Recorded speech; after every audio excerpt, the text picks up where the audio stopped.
Bom dia! Hoje é segunda-feira, 12 de junho, Dia dos Namorados, e começa agora mais uma edição do Bom Dia Baixada. Eu sou Natalina Nini e vamos juntos até às 9 horas da manhã. Abrimos a semana falando de saúde, especificamente de saúde do coração. Afinal, a Baixada Santista tem os piores indicadores do estado quando a questão são mortes por doenças isquêmicas do coração. Isso significa dizer que se morre mais aqui do que em qualquer lugar de São Paulo. Segundo dados mais recentes do Ministério da Saúde, que são de 2012, a taxa de mortalidade na Baixada Santista é de 94,8 para cada 100 mil habitantes. Índice muito acima se comparado a Grande São Paulo, por exemplo, que é de 75,2 para cada 100 mil, ou Campinas, que é de 66,7. Em 2012, Santos teve 511 mortes por doenças cardíacas, seguidas por São Vicente, com 304 óbitos. Para tratar do tema, eu recebo Luiz Fernando Muniz Pinheiro, presidente da Sociedade de Cardiologia do Estado de São Paulo, a SOCESP. Muito obrigada, seja muito bem-vindo ao nosso programa. Muito obrigado, eu que agradeço. É uma honra para mim estar aqui, poder debater esse tema de grande importância aqui na nossa região. E também o médico cardiologista, coordenador do CTI Cardio da Beneficência Portuguesa e da Clínica Angiocorpore, Felipe Sakabe. Felipe, seja muito bem-vindo ao nosso programa. Muito bom dia. Obrigado, Nathalie. Eu que agradeço. Um bom dia a todos vocês. Você que acompanha o Bom Dia Baixada pode participar do nosso programa pelo nosso WhatsApp. Tem alguma dúvida sobre a saúde do teu coração? É só enviar para o 13988779496. Quer enviar uma mensagem de amor, um texto para sua namorada, para sua mulher ou para o seu noivo? Hoje também está liberado. Doutor Luiz, é quase um contrassenso, né, a gente ter esses dados. Nós temos dados que dizem que Santos tem a melhor qualidade de vida para se viver e a gente vê que aqui é onde mais se morre do coração. A SOCESP, ela está debruçada sobre estes números para tentar entender todo esse cenário. Já se tem alguma resposta para esses motivos? Nathalie, olha, a SOCESP está muito empenhada em nos ajudar, né? Como você sabe, todos nós sabemos, a SOCESP é um berço de grandes pesquisadores, né? De grandes epidemiologistas que estão nos ajudando. E dois deles, em especial, o Dr. Otávio Biwanger e o Dr. Francisco Fonseca, chegaram à conclusão de que, para se iniciar uma pesquisa de qual a causa de todo esse problema na nossa região, há necessidade de um mapeamento inicial na nossa região, através de um estudo de prevenção primária, que vai ser realizado, já foi realizado na cidade de Campos do Jordão, do ABC, e estamos iniciando aqui em São Vicente, em Peruíbe e aqui na Secretaria Municipal de Santos.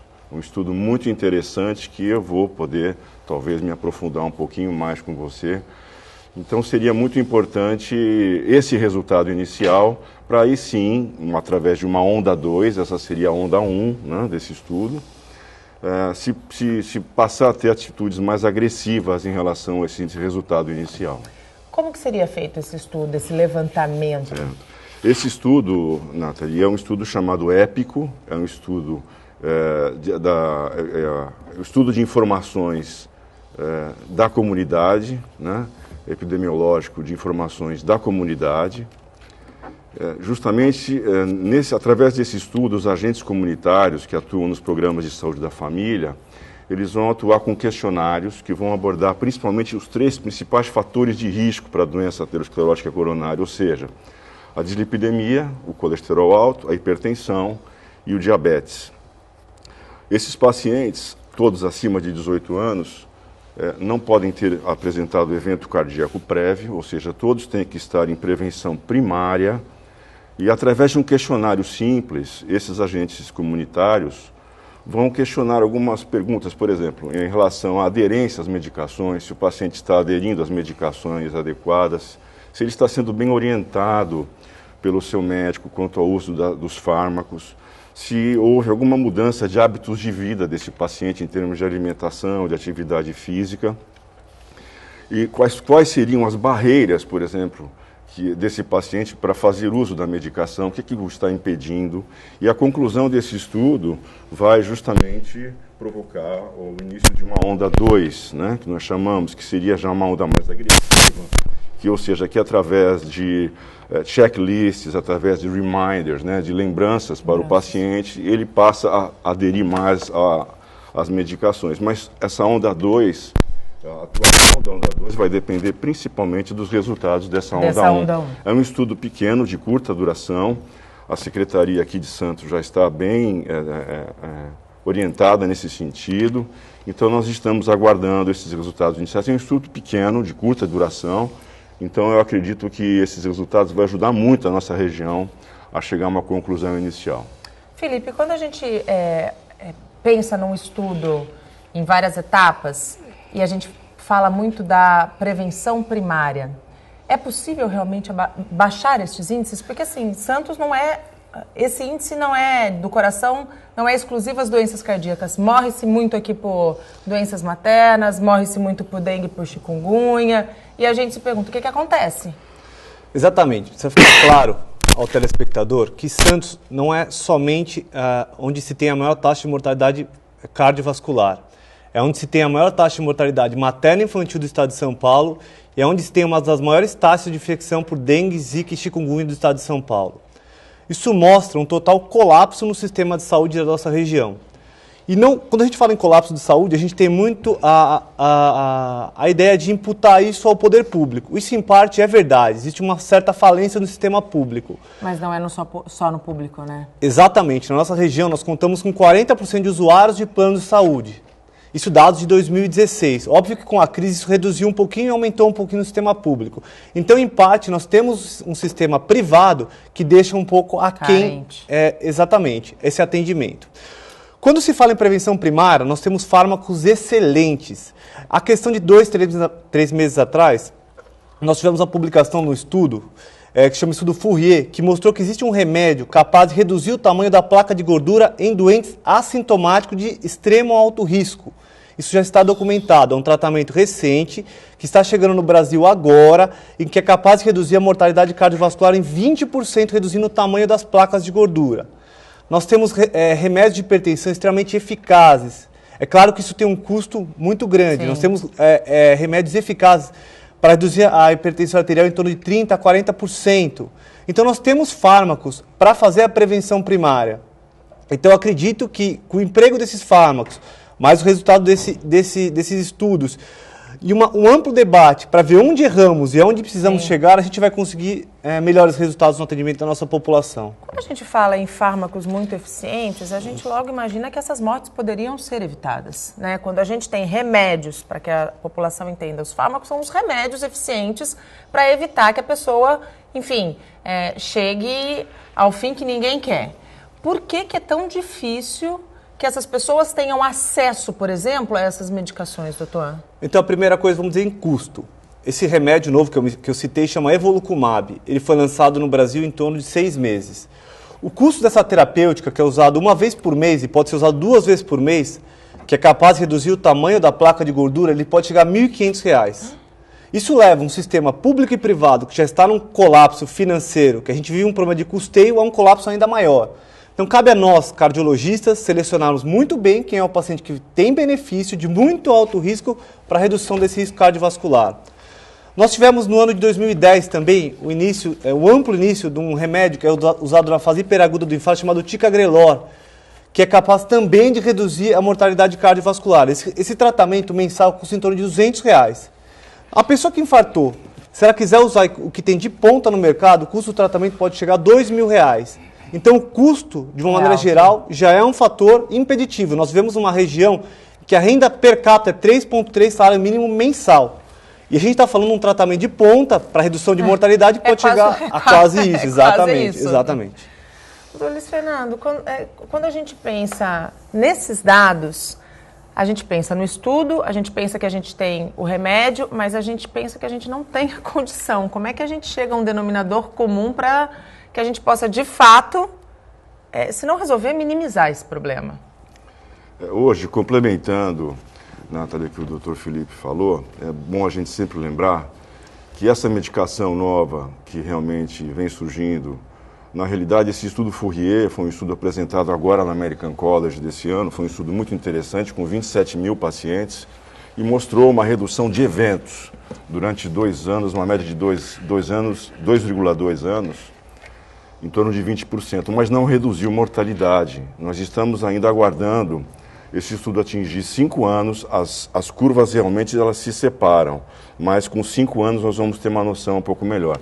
E essa medicação, é bom ficar bem claro para a população, que ela não foi aprovada para ser utilizada em qualquer paciente. Sim. Ela está sendo utilizada inicialmente em pacientes que apresentam uma dislipidemia de etiologia genética, hereditária genética gravíssima. Grave.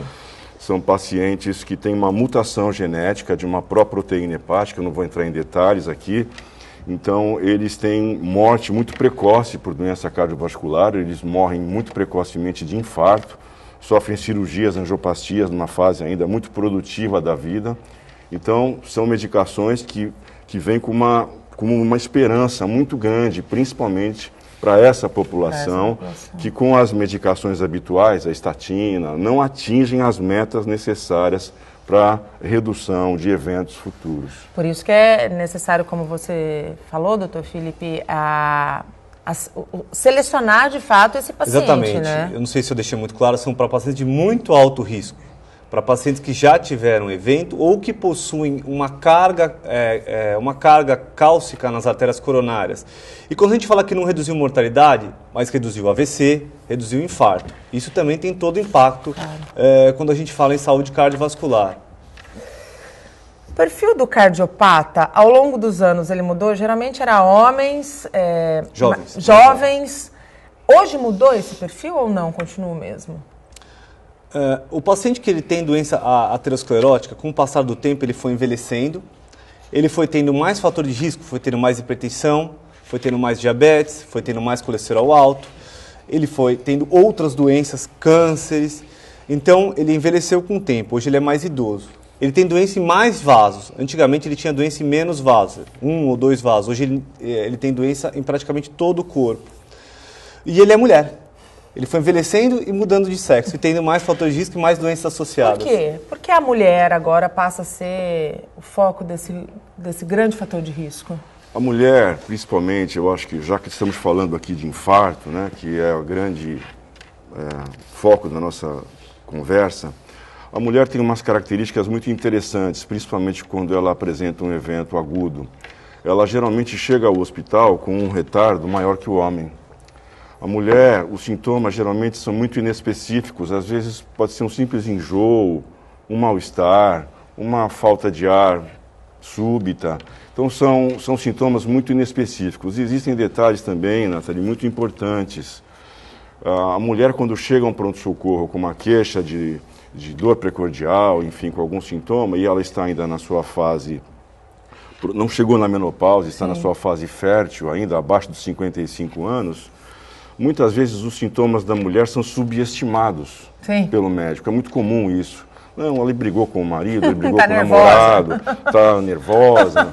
Né? Mas, na realidade, a gente tem que ficar muito preocupado, principalmente naquela mulher que chega ao pronto-socorro e, por exemplo, faz uso de anticoncepcional e, associado ao anticoncepcional, fuma. Esses 2 fatores são fatores muito, muito, muito fortes para evento coronariano agudo, trombótico agudo.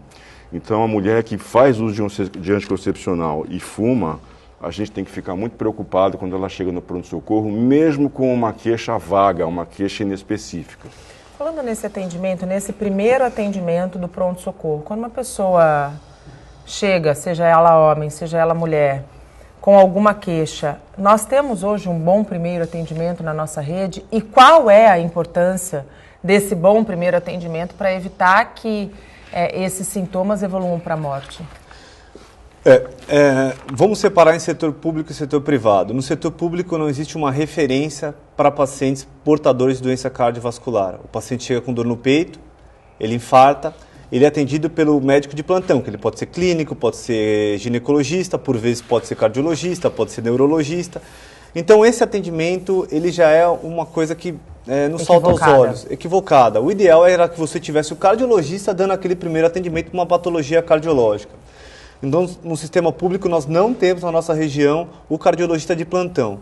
Nós possuímos o fármaco, o fibrinolítico, capaz de atender com a mesma eficácia nas 3 primeiras horas do que o cateterismo cardíaco, que ele é amplamente difundido, todas as unidades de emergência contemplam esse fármaco, mas a gente tem uma dificuldade, e aí entra muito bem a SOCESP com o projeto Infarto, ensinando os médicos não cardiologistas, a equipe de enfermagem, a equipe multidisciplinar, a usar esse fármaco, a desmistificar esse fármaco. É um fármaco de uso um pouco mais complexo do que os outros, de administração intravenosa e com alguns efeitos colaterais. Na rede privada, nós temos estrutura adequada para atender o cidadão aqui de Santos. Nós temos 7 aparelhos de hemodinâmica, uma cidade para 400 mil habitantes. Isso é um número muito razoável. O que nós não temos é o cardiologista de plantão na porta. Nós tínhamos 2 unidades da nossa cidade que tinham um cardiologista na porta, que talvez por motivo econômico e financeiro, em vigência da crise, optaram por apagar essas luzes. Então isso também faz total diferença. A gente também teve, assim como hospitais cardiológicos, maternidades sendo fechadas. Talvez isso também explique. Hospitais sendo fechados. Aqui na nossa região, que resolve o problema de saúde, fechando o hospital. E o pessoal subindo a serra para procurar atendimento. Isso está errado, né, doutor? O primeiro atendimento, realmente, ele é fundamental, porque o primeiro atendimento é que vai definir. Nós estamos falando aqui do doente que apresenta um evento coronariano agudo. Tá? Esse doente merece uma atenção muito especial. E esse primeiro atendimento realmente vai ser o responsável pela sobrevida desse paciente ao longo dos anos, para ele conseguir manter a sua capacidade produtiva. Essa que é a nossa preocupação. A SOCESP, ela vem se preocupando muito, mas não há nenhum vínculo da SOCESP com nenhum setor privado aqui da nossa região. A preocupação da SOCESP é em melhorar a qualidade do setor público de atendimento. Essa que é a finalidade.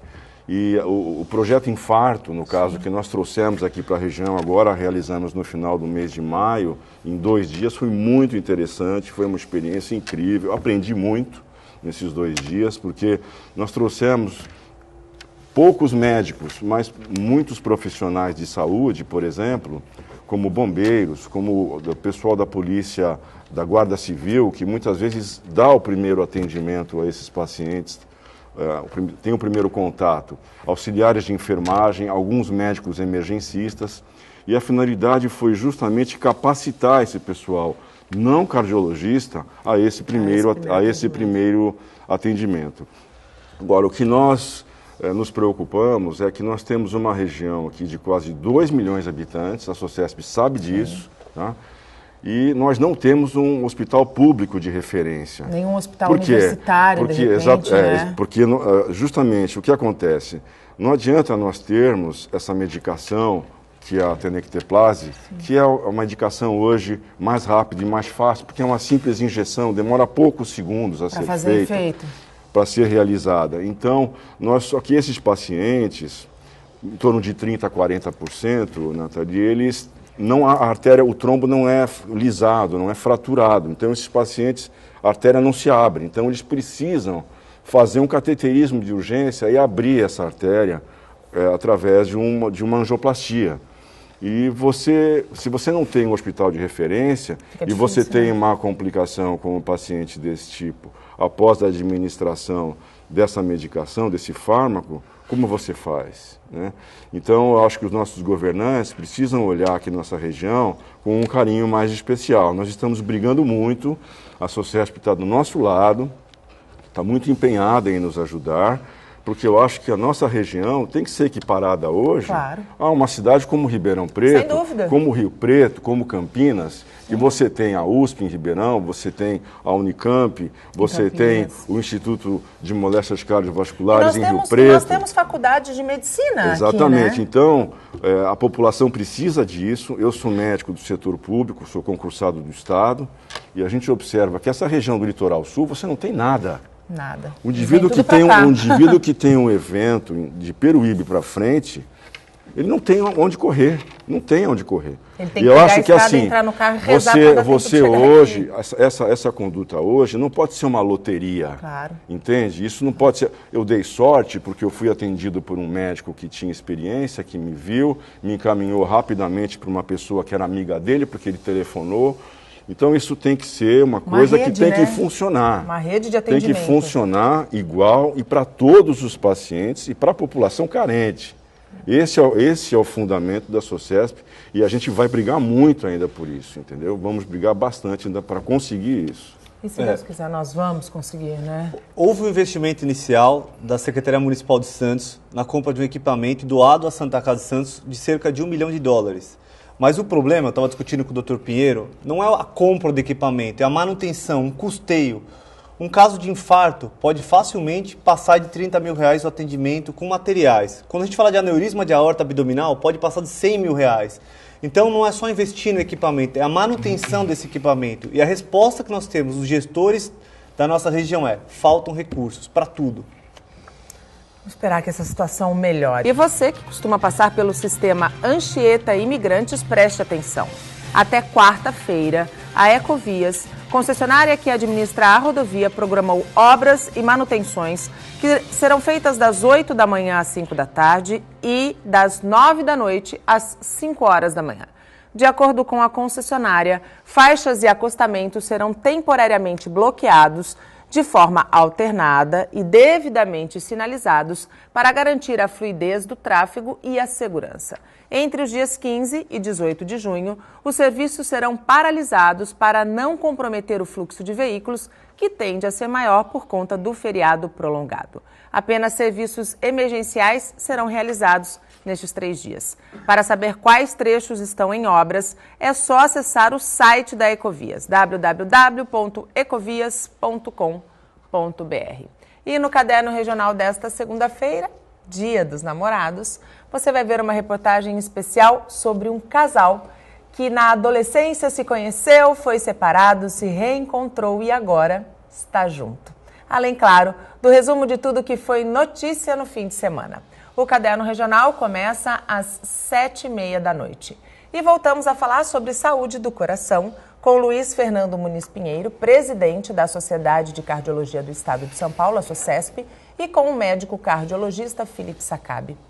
Doutor Luiz Fernando, quando a gente pensa em doença do coração, aliás, quando a gente pensa em todo tipo de doença, a gente fala muito aqui sobre a questão da importância da prevenção, né? Campanhas de prevenção, atendimento preventivo. Na avaliação do senhor, por tudo que a gente já falou aqui no primeiro bloco, a prevenção, ela não está sendo feita da forma que deveria, né?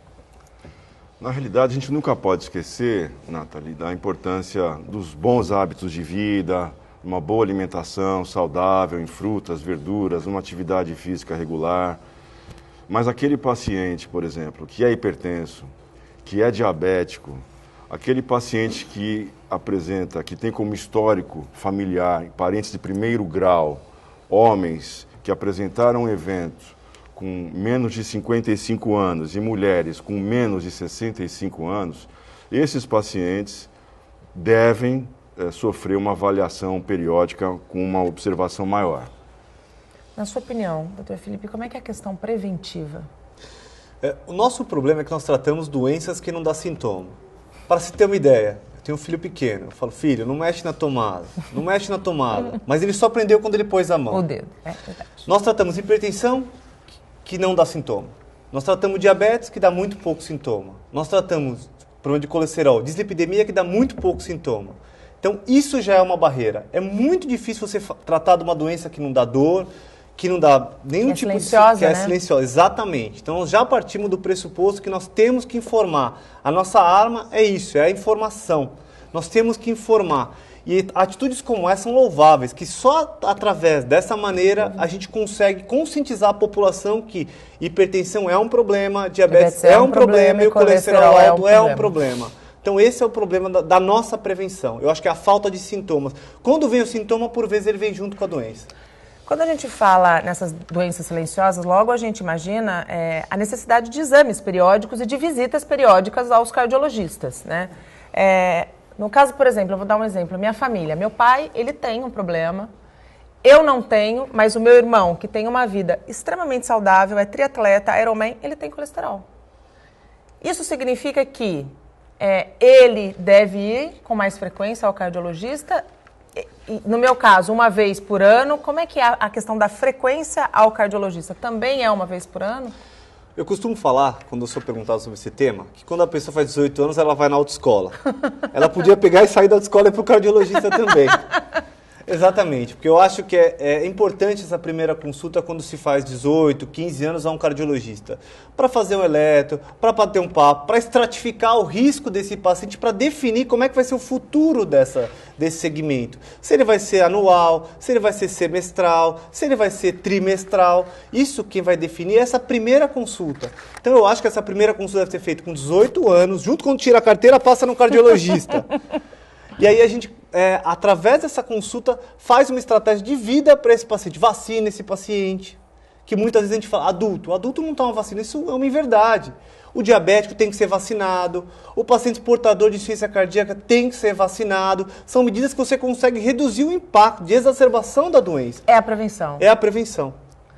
Doutor, quando a gente pensa em prevenção e quando a gente pensa em ida ao cardiologista, quais são os sintomas de uma pessoa que está infartando? Opa, quase derrubei a mesa.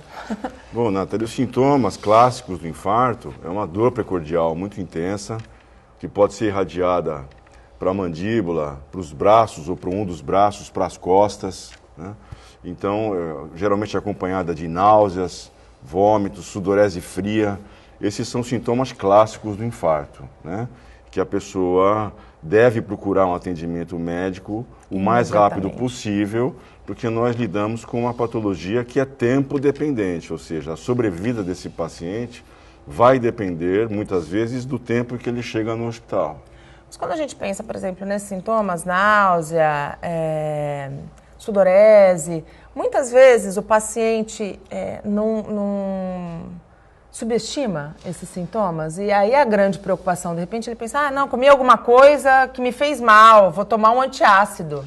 Exatamente. Aí entra a busca do paciente quando ele tem sintomas no pronto-socorro, a avaliação pelo médico, de preferência o cardiologista, para estratificar esse risco. Hoje em dia você tem exames não invasivos, como a tomografia de coronária, para pacientes com fatores de risco, com sintomas atípicos, que consegue você dizer, como se fosse um exame de gravidez, se tem ou não doença no coração.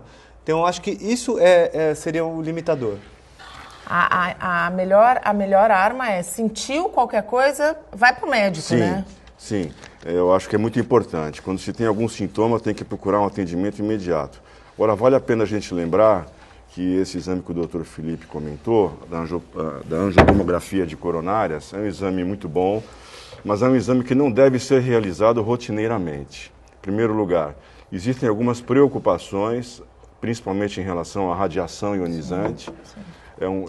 Algumas medidas já vêm sendo tomadas para minimizar essa dose de radiação, que vem sendo muito bem efetivadas, mas é um exame que ele é muito bem indicado para aqueles pacientes de baixo risco. Ou seja, para você, esse exame tem um valor preditivo negativo, que a gente fala muito alto. Ou seja, aquele paciente, uma mulher, sem fatores de risco, faz um teste ergométrico, tem uma pequena alteração, você faz uma angiotomo, se não mostrar aterosclerose e o score de cálcio é 0, a chance dela ter doença é próximo de 100%. Ou seja, o valor preditivo negativo é muito alto. Mas não é um exame para ser solicitado rotineiramente, tá certo? Não é para ser feito dessa forma.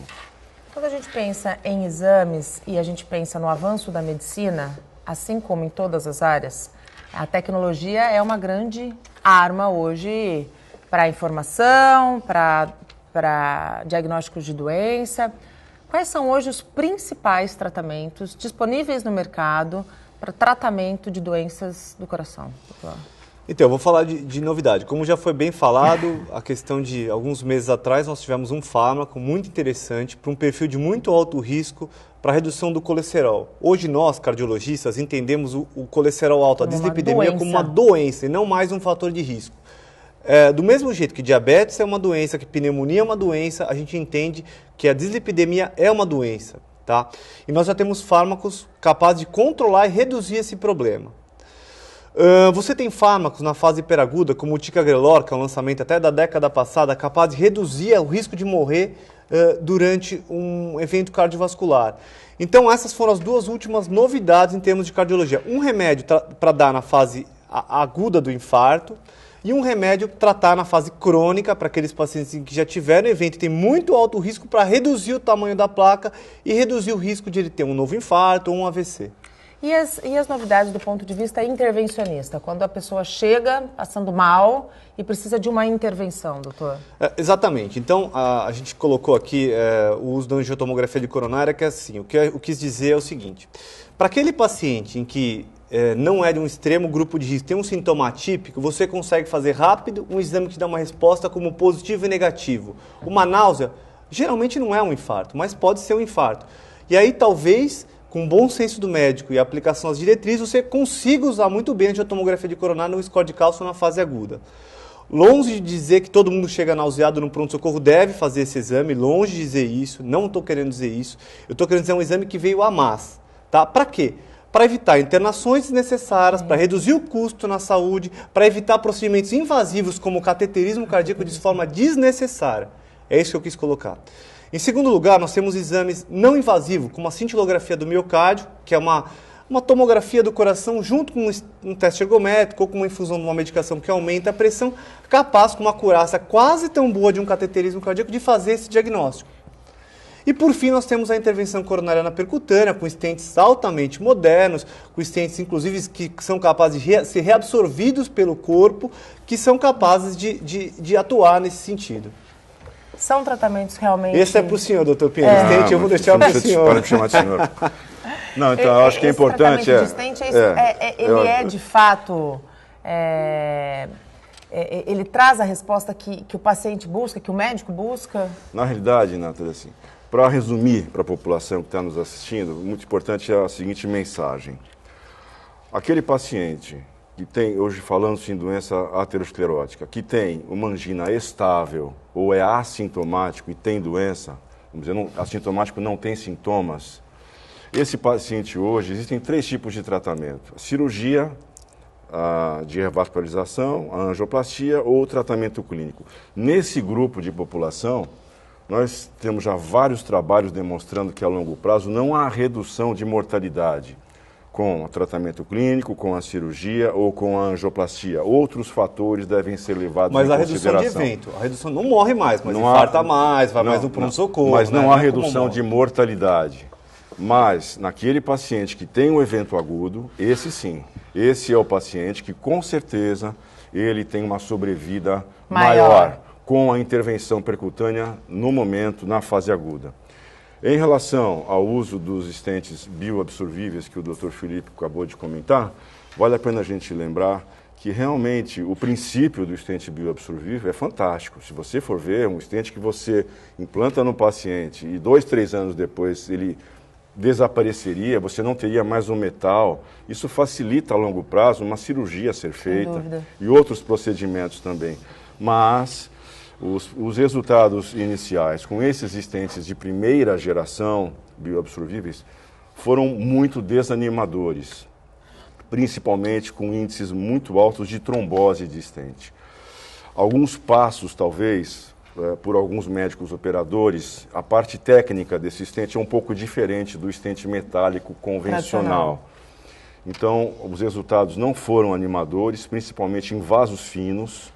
Então, esse stent hoje, se você me perguntar em qual paciente você usaria esse stent de bioabsorvível de primeira geração, não chegaria a 10%. Então, tem que ser muito, o caso tem que ser muito, mas muito bem selecionado. Porque hoje de mão de obra? Doutor? Não, os resultados não foram animadores. Já estão aparecendo no mercado os stents bioabsorvíveis de segunda geração, que apresentam hastes mais finas, né? São mais flexíveis e os resultados parecem um pouco mais animadores. Mas nós precisamos aguardar ainda um pouco mais para esses stents fazerem parte da nossa prática diária. No momento, o stent metálico convencional, nós sabemos que os resultados são excelentes a longo prazo. Então, o stent bioabsorvível ainda não é aquele stent para você ter no seu armário. Entendi. Não é. Isso tem que esperar um pouquinho ainda. A gente está falando muito aqui de pacientes que têm histórico na família, pessoas que já manifestaram doenças ou colesterol, enfim.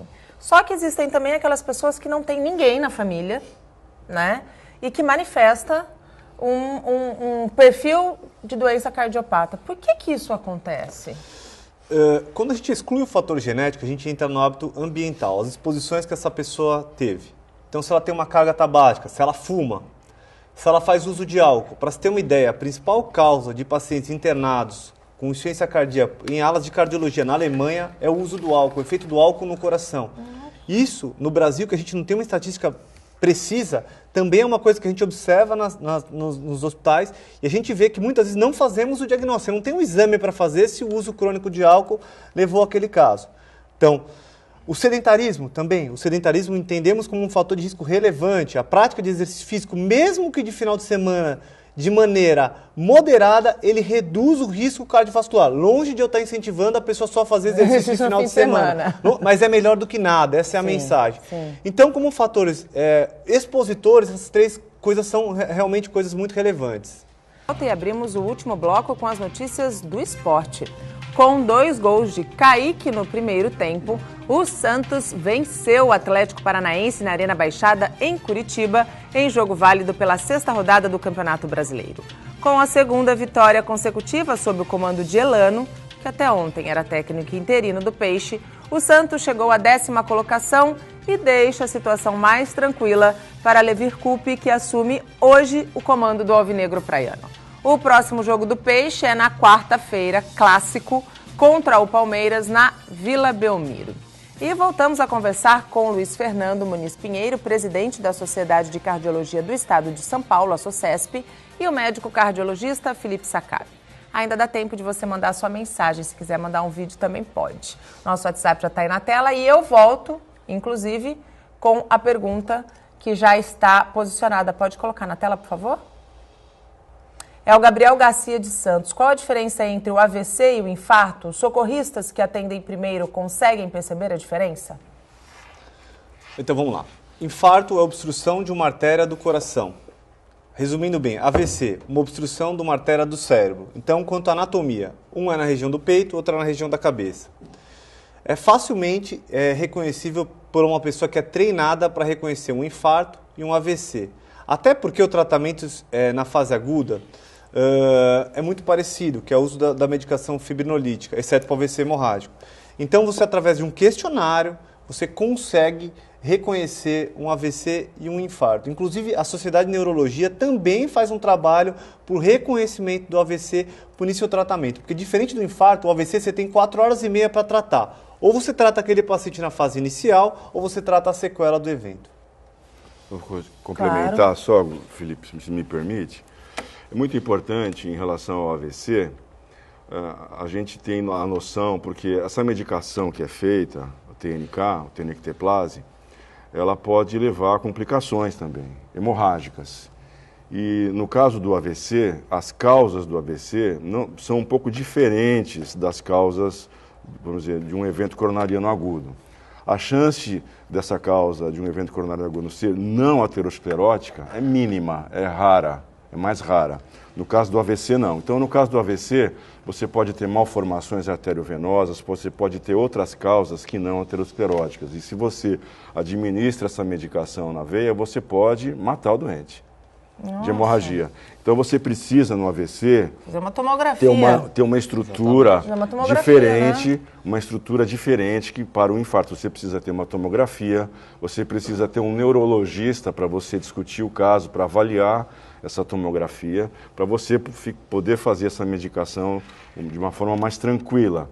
Ou seja, a estrutura para se atender o doente com AVC é uma estrutura um pouco diferente da estrutura do infarto agudo. Até porque o AVC, diferente do infarto, né, e da questão da prevenção, muitas vezes você não sabe que você tem uma veia no cérebro que é defeituosa, né? Sim, sim. E essa medicação... Desculpa, pode falar. Mas é uma medicação segura, que já existem estudos, que quando bem indicado, ela é capaz de reduzir um déficit, reduzir uma sequela que fica.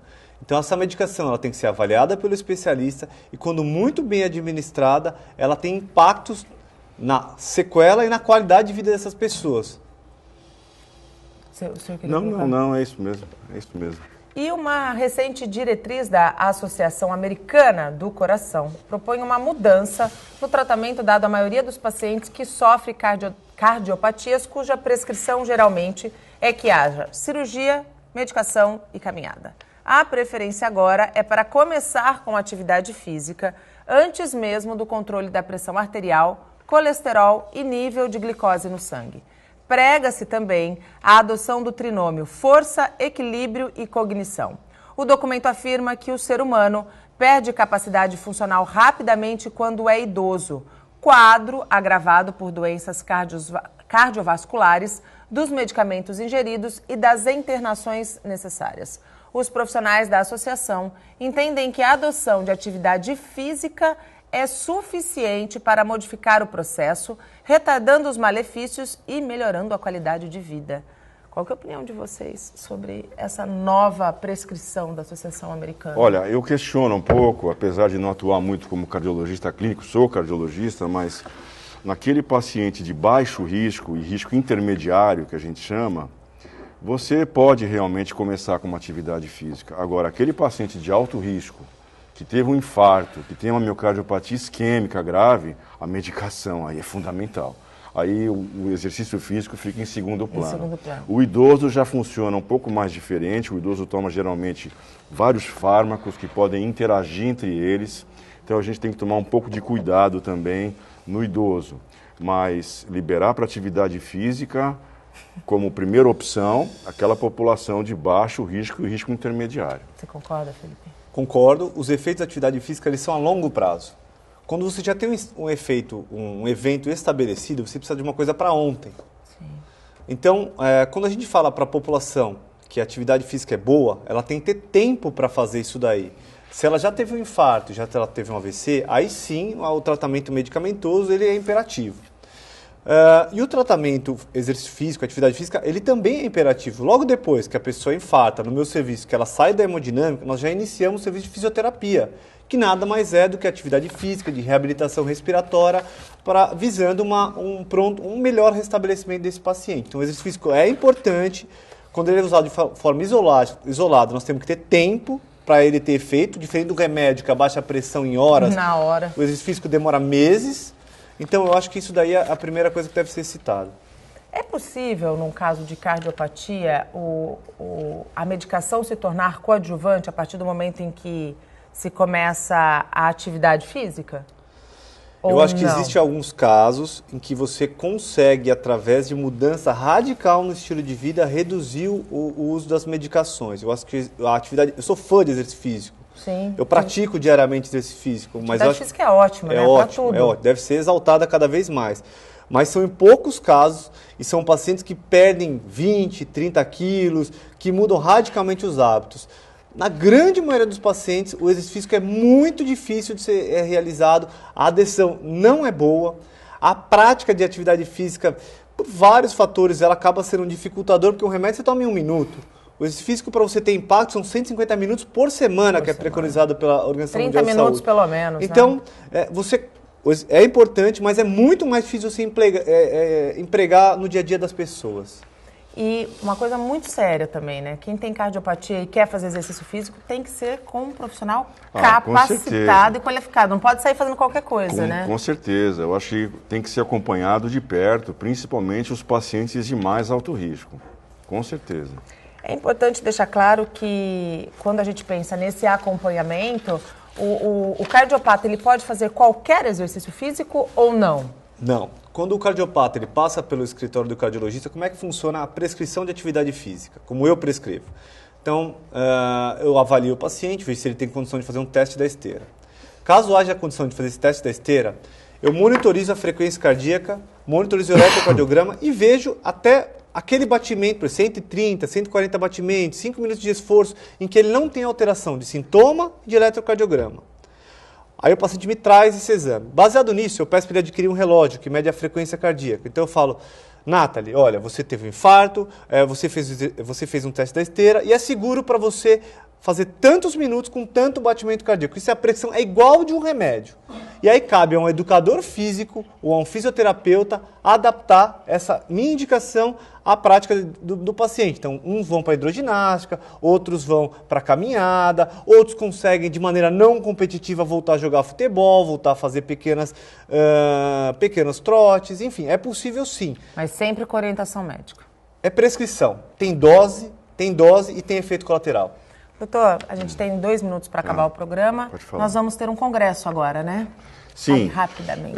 Eu acho que é muito importante. Vamos ter o congresso agora essa semana da Sociedade de Cardiologia do Estado de São Paulo.